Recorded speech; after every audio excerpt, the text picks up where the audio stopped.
Assalamualaikum warahmatullahi wabarakatuh. Selamat datang di EduScience Indonesia, channel pembelajaran sains masa kini.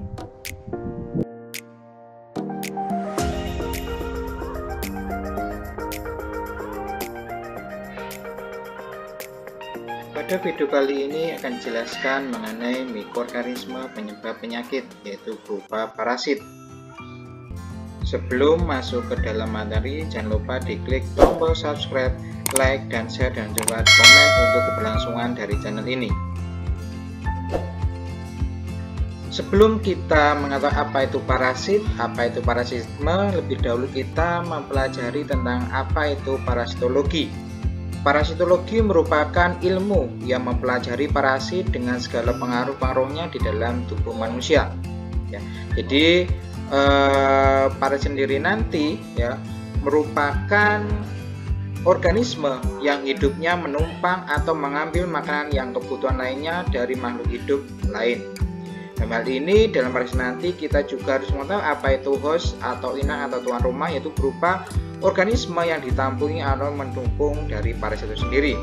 Jadi parasit sendiri nanti termasuk dalam kategori parasit medik berupa protozoa, cacing, dan beberapa arthropoda.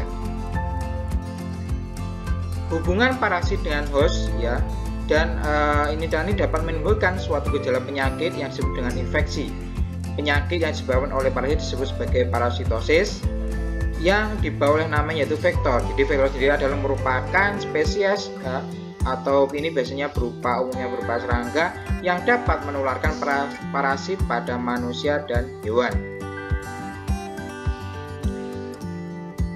Dalam hal pembagian ya, parasit sendiri nanti dibagi menjadi 3, yaitu zooparasit, fitoparasit, dan spiroseta dan virus. Jadi kalau zooparasit nanti berupa protozoa dan metazoa, metazoa berupa helminths dan arthropoda. Kemudian fitoparasit berupa fungi ya, atau kemudian ada bakteri. Kemudian kalau spiroseta dan virus nanti berupa virus ya. Jadi kalau parasit nanti berupa parasitologi, kemudian kalau fungi atau jamur itu berupa mykologi, kemudian kalau bakteri nanti berupa bakteriologi, dan kalau virus nanti berupa virologi ya. Jadi dalam hal pembagian dari parasit nanti ini nanti ada beberapa bagian. Adapun klasifikasi parasit ini tempat hidupnya nanti berupa endoparasit, yaitu parasit yang hidup di dalam tubuh manusia. Ini misalnya nanti di dalam darah, otot, maupun pada usus. Ini contohnya berupa Toxoplasma gondii dan Plasmodium sp. Ini adalah contoh gambaran dari endoparasit.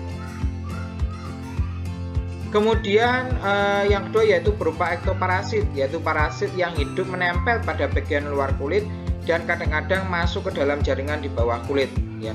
Ini contohnya yaitu kutu manusia ya, berupa Pediculus humanus, capitalis, kemudian ada Porporis, Pithorus pubis, dan nyamuk ya. Ini contohnya berupa endoparasit berupa kutu kulit pada manusia.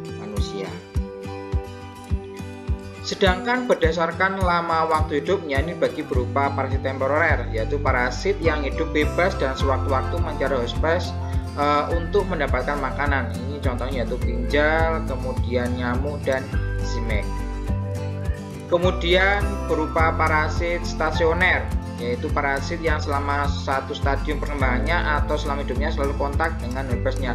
Jadi kalau stasioner nanti dia memerlukan hospesnya untuk kelangsungan dari hidupnya. Ini contohnya yaitu berupa Plasmodium vivax ya. Kemudian kalau berdasarkan sifat keparasitatannya ya, yaitu ada parasit incidental ya, yaitu berupa cacing pita atau berupa Diplotium canium, yaitu cacing dewasa nanti dalam usus anjing karena ada kecelakaan terhadap pada manusia ini terutama pada anak-anak. Jadi cacing pita jenis ini nanti ini pada dewasa nanti dia nanti hidup di usus anjing, kemudian telur nanti dia akan keluar berupa ke fesesnya, kemudian nanti masuk ke dalam tubuh manusia. Kemudian parasit eratika, yaitu contohnya pada cacing belang atau Ascaris lumbricoides, yaitu berupa kalau secara normalnya terdapat dalam usus 12 jari manusia, ya. Karena suatu hal antara lain kalau ada kelaparan yang lama atau gerakan antiperistatik, maka cacing migrasi empedu masuk dalam lambung pada ini yang disebut sebagai infeksi berat. Ya. Jadi cara masuknya nanti berupa Ascaris lumbricoides nanti dia masuk bisa melalui makanan. Kemudian parasit obligat, yaitu organisme yang masuk ke langsung hidup dan eksistensi jaringan mutlak memerlukan adanya organisme lain sebagai inang. Ya, semua organisme patogen baik berupa bakteri, virus, Lichens, protozoa maupun metazoa merupakan parasit dari obligat.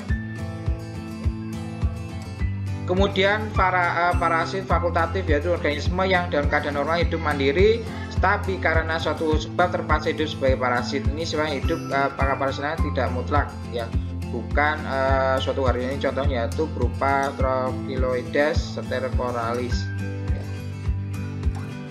Kemudian selanjutnya yaitu berupa parasit Sporozoa, ya, yaitu parasit yang terdapat dalam hospes yang bukan sebenarnya. Jadi parasit ini nanti ketahui pada saat pemeriksaan apabila nanti hostnya nanti ya dia mati. Ini contohnya anjing gelang biasanya makan tinja sapi yang mengandung telur cacing pita, ya. Kemudian masuk ke dalam penyalaan anjing telur yang tidak tercerna. Kemudian ini nanti ya pada telur cacing nanti dia akan berupa parasit Sporozoa. Ini adalah contoh gambaran dari cacing pita, yaitu berupa Monisia expansa.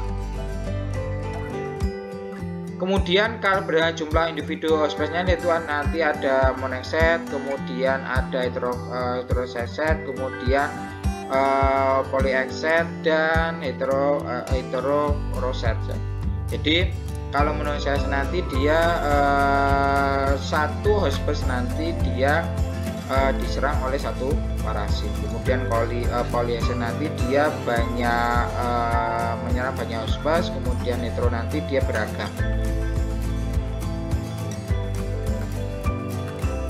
Kemudian kalau berdasarkan efek penularan nanti ya nanti ada namanya parasit patogen, parasit non patogen, dan parasit tidak patogen. Jadi kalau patogen nanti contohnya yaitu Plasmodium falciparum, kemudian Trypanosoma sp dan Leishmania sp. Jadi efek penularan parasit nanti ini tergantung pada penyebaran dari geografis. Jadi yang menyebabkan patogen nanti tergantung dari si inangnya tadi atau hostnya tadi. Kemudian kalau parasit non patogen nanti tidak identik dengan tidak patogen, contohnya yaitu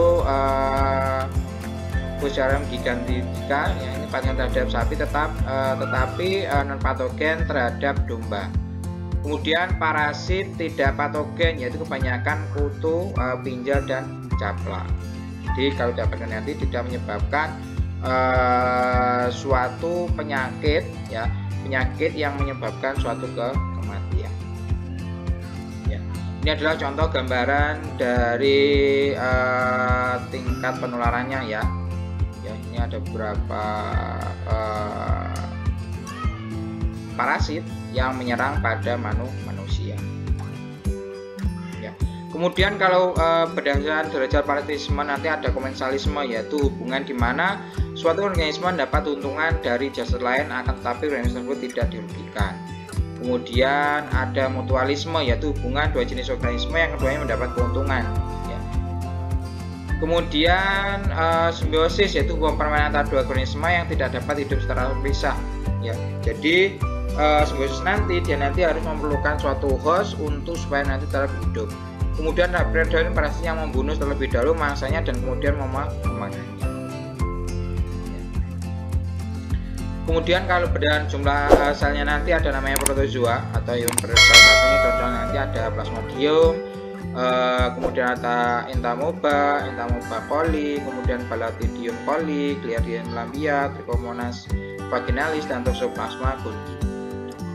Kemudian kalau metazoa yang kedua yaitu metazoa itu berupa hewan berbanyak nanti dibagi dua yaitu ada arthropoda dan helminthes. Kemudian ini adalah contoh berupa parasit protozoa.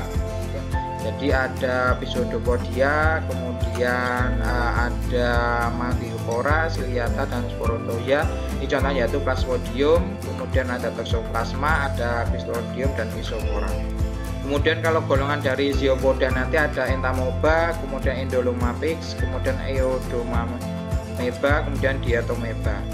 Kemudian kalau pada Ciliata nanti ada hanya satu yaitu Palladium coli. Kemudian kalau Mastigophora yaitu ada Giardia, kemudian Trichomonas, kemudian ada Trypanosoma dan Leishmania. Kemudian ini berupa helminthes, jadi ada Cestoda, Trematoda, dan Nematoda. Ya, ini contohnya yaitu golongan dari Dinoblabarium, kemudian ada Tinea, ya. Kemudian ada Echinococcus, kemudian ada Hymenopletis. Kemudian kalau Trematoda nanti ada Mansomi dan Phaseolopateka atau cacing hati. Kemudian ada Nematoda, ya. Ini yang bentuknya sangat panjang dan bulat. Kemudian ada saluran pembuangannya, ini contohnya yaitu Ascaris lumbricoides atau cacing kremi. Kemudian ada meta jaringan tubuh yaitu Bancrofti. Ya. Kemudian contoh berupa arthropoda nanti ada insekta, ada arachnida, dan crustacea. Crustacea ini adalah golongan dari udang-udangan. Kemudian insekta nanti ada nyamuk, kemudian ada lalat, kemudian ada kutu, dan ada pinjal. Kemudian kalau nanti ada ticks atau sengket, ya. Kemudian ada mites, ya. Ini golongan dari famili Chrombodiidae. Ya. Kemudian terkait dengan macam-macam host, ya nanti ada 4 jenis yaitu ada host definitif yaitu berupa host tempat parasit hidup, tumbuh menjadi dewasa dan berkembang biak secara seksual.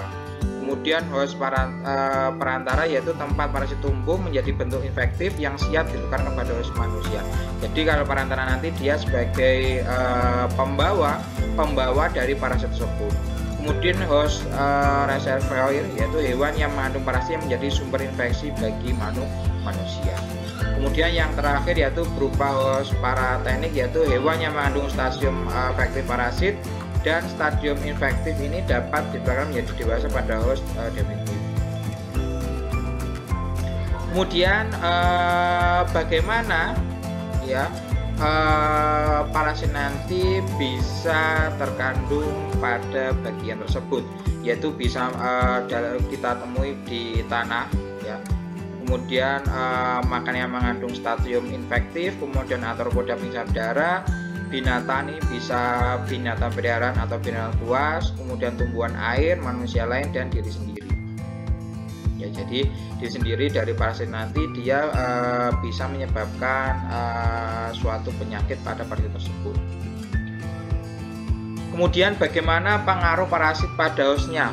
Ya, jadi nanti secara langsung ya ini terhadap hostnya yaitu apabila ada cedera mekanik ini dapat ditimbulkan oleh tekanan parasit akibat pertumbuhan yang lebih besar. Ini misalnya ada kista, hepatodia menyebabkan penyumbatan saluran. Kemudian efek merusak dari zat beracun pada Plasmodium falciparum, ya. Kemudian pengambilan nutrisi cairan dan metabolisme oleh parasit yang dapat menghasilkan penyakit melalui persaingan dengan host untuk mendapatkan nutrisi. Kemudian efek tidak langsung terhadap parasit pada host, ya, jadi reaksi imunologis yaitu ada kerusakan jaringan yang disebabkan oleh respon imunologi host, misalnya sindrom nefritis setelah infeksi Plasmodium. Kemudian ada proliferasi berlebihan dari jaringan tertentu karena infeksi oleh beberapa parasit dapat juga menyebabkan kerusakan jaringan pada manusia. Ini contohnya itu berupa fibrosis pada hati setelah adanya pengendapan ovum dari Circotosoma. Jadi kalau yang tidak langsung nanti dapat menyebabkan suatu penurunan dari imun, ya, sistem imun, kemudian bisa menyebabkan suatu proliferasi atau peradangan. Ya, Kemudian bagaimana cara masuknya? Jadi nanti bisa melalui mulut. Mulut ini biasanya berupa makanan, kemudian menembus kulit, ya. Kemudian ada gigitan arthropoda. Kemudian yang jelas ini biasanya kalau udara nanti mengandung parasit. Kemudian transferan plasenta. Jadi biasanya dari induk turunnya kepada turunnya pada saat hamil. Kemudian transmamai ini pada saat menyusui. Kemudian hubungan seksual, transfusi darah, dan transfusi jaringan. Ya. Kemudian contoh dari parasit. Ya. Ini ada namanya Ascaris lumbricoides. Ya. Ini ciri-cirinya yaitu tunas berbentuk lonjong, ukurannya 60-45 μm. Ya. Kemudian kulit telurnya ini tebal, ya, dengan terdapat 3 lapisan. Kemudian organ yang diserang yaitu menyebabkan penyakit Ascaris, yaitu penyakit yang dapat menyebabkan seseorang menderita kurang gizi, ya, karena makanan yang masuk ke dalam tubuh nanti akan diserap oleh Ascaris lumbricoides. Ya. Ini biasanya organ yang diserang nanti oleh usus, bisa jadi nanti masuk ke dalam paru-paru. Jadi kalau usus nanti semua ada invasi, ya, dia nanti akan bisa masuk paru-paru sehingga nanti dapat menyebabkan satu kematian. Kemudian bagaimana cara penginfeksian dari dan cirinya, yaitu larva atau telur masuk ke dalam perut melalui makanan dan minuman. Jadi gejala nanti berupa demam tinggi, batuk kering, sesak napas, dan mengi, serta mual muntah bila jumlah zatnya sudah banyak di usus. Kemudian ciri penyakit nanti semakin menurunnya berat badan dan terasa seperti ada benjol di tenggorokan. Ini biasanya ditandai dengan perut yang membuncit. Ini biasanya terjadi pada usia-usia anak-anak. Ya, ini biasanya masuk melalui makanan. Biasanya kalau tangannya nanti kotor, ya, nanti akan terdapat berupa telur atau larva. Kemudian contoh yang kedua yaitu golongan dari Plasmodium. Jadi ada Plasmodium viva, kemudian ovale, Vasovarum, dan malaria. Ya, ini cirinya nanti ini termasuk golongan sporozoa yang tidak memiliki alat gerak dan bersifat parasit. Ya, tubuh berbentuk bulat atau bulat panjang, bentuk perbankannya seperti cincin, trofozoid, dioid, imatod, dan matur. Kemudian organ yang diserang nanti biasanya nanti berupa sel darah. Ya, nanti jangan menyebabkan penyakit malaria dibawa oleh nyamuk Anopheles betina. Ini contoh dari perkembangan dari Plasmodium vivax. Jadi mulai dari menginfeksi pada host, kemudian nanti dia akan menyebabkan suatu penyakit. Kemudian untuk mekanisme infeksi dan ciri penyakit negatif, proses penularan nanti melalui gigitan nyamuk Anopheles betina, ditandai dengan penyakit malaria. Masa tunas atau inkubasi penyakit ini dapat beberapa hari sampai beberapa bulan, yang kemudian muncullah tanda atau gejala seperti halnya demam, hati dan limfa membesar, air seni tampak keruh atau pekat karena mengandung hemoglobin. Kemudian nyeri persendian dan gejala-gejala lainnya. Ya, ini biasanya banyak ditemui, ya, malaria ditemui pada daerah Pulau Papua. Ini biasanya nanti bisa sebelum kalau kita ke sana nanti kita bisa mengobati dengan pil kinat. Kemudian contoh yang terakhir yaitu paling berupa Toxoplasma gondii. Ini merupakan protozoa di obligat intrasekuler yang punya 3 bentuk yaitu kista, trozoid, dan kista. Kemudian ini dapat menyebabkan penyakit toxoplasmosis, ya. Organ yang diserang nanti semua organ kecuali pada sel darah. Ini biasanya dibawa pada hewan peliharaan, contohnya itu berupa kucing. Ini yang dapat menyebabkan toxol, sehingga nanti dapat menyebabkan kalau pada perempuan nanti dapat menyebabkan sulitnya mempunyai keturunan. Ya, jadi cara penyebaran nanti, ya, dia nanti pada istilahnya nanti kucing, ya, ataupun babi, kemudian nanti masuk ke dalam manusia, kemudian nanti akan tumbuh sehingga nanti akan menyebabkan suatu penyakit. Ya. Kemudian untuk penginfeksian ciri-cirinya nanti ada berupa penularan penyakit atau infeksi nanti melalui hewan peliharaan dan masuk ke tubuh melalui sistem pencernaan. Kemudian menyebabkan erythrosis persa, kemudian reaksi humoral kelemahan limfa, hati, ginjal, dan gangguan peredaran darah. Kemudian gejala klinis nanti berupa serangan demam yang intermittent dan pembebasan dari limfositit. Kemudian untuk pencegahan nanti mencakup pengurangan sumber infeksi, pengendalian nyamuk, malah demikianlah penjelasan mengenai mikroorganisme penyebab penyakit berupa parasit. Sebelum saya akhir dari penjelasan ini, jangan lupa diklik tombol subscribe, like, dan share, dan komen untuk keberlangsungan dari channel ini. Terima kasih atas perhatiannya. Sampai bertemu pada video berikutnya. Salam EduScience Indonesia.